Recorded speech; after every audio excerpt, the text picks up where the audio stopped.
there once. Not only that, it's now forced me to sit up on the deck, through binoculars, drinking cold beer, while Gail, who has arthritis occasionally, to lift rocks and dig dirt and move all the stuff around while he's down here in the warmth. So that, and he also went to the University of Florida, by the way, which gives you some idea of the trend we're dealing with.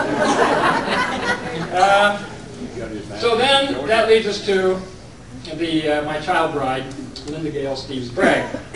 I thought, well, despite all the other disappointments, at least if you marry a nurse, you're going to have an angel of mercy in your own house for when you get old and your body starts to fall apart, and then medical things start to visit your front door.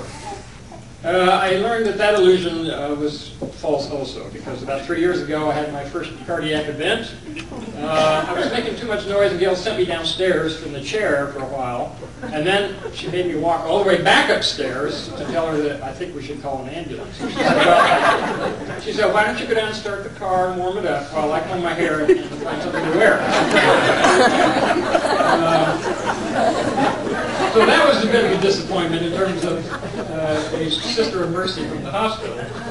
Not only that, but now that we're retired, she fully expects me to clean bathrooms, wash dishes.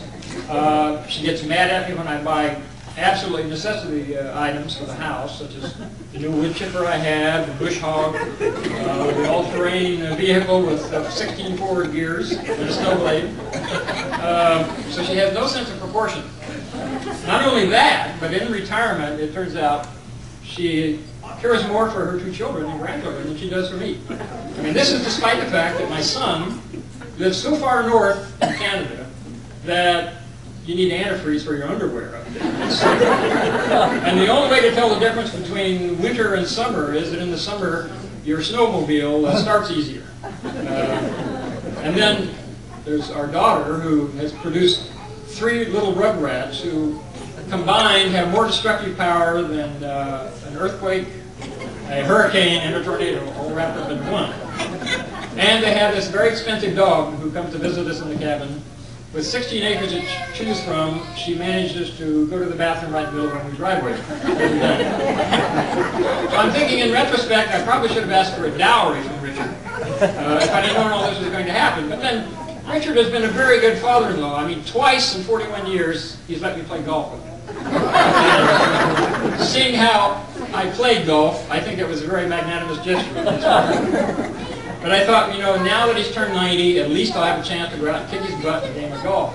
And then he turned around and got a new shoulder, and so my dreams are gone. There's no way I'm going to meet him now with a new shoulder. So, in all seriousness, when Dylan and Addie and Mitchell come out to visit us, we take them down to the creek, and we let them pan for gold. And we never find any gold.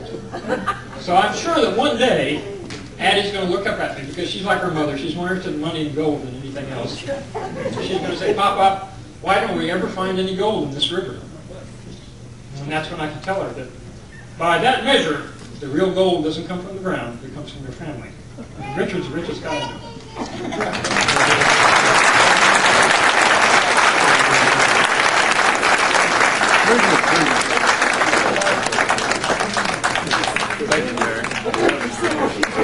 I'm Malcolm. I'm not the comedian. There's a lot of comedians in our family. Maybe the oldest one is Hartley. And does everybody know Hartley? Before I start talking about he is standing there.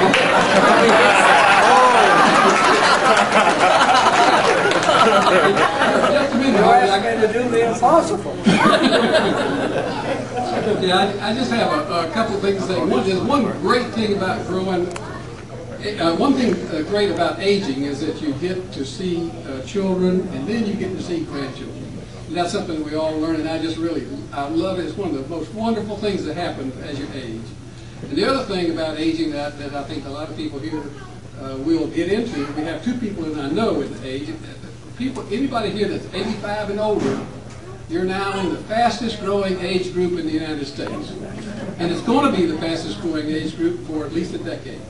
So it's wonderful. And first of all, then I'd maybe like to back up and say thank you, everybody, for being here. It's very nice. It's wonderful to be together. It's wonderful for Daddy to see the friends that he's been with for so many years and he's known in different parts of his life. And I really thank you for being here. I hope you have a nice time. And if you need anything, you can ask Jerry. He'll be here to help you. And okay, now there's not many people that celebrate their 90th birthday, and their older brother has something to say about it. So here's Harper.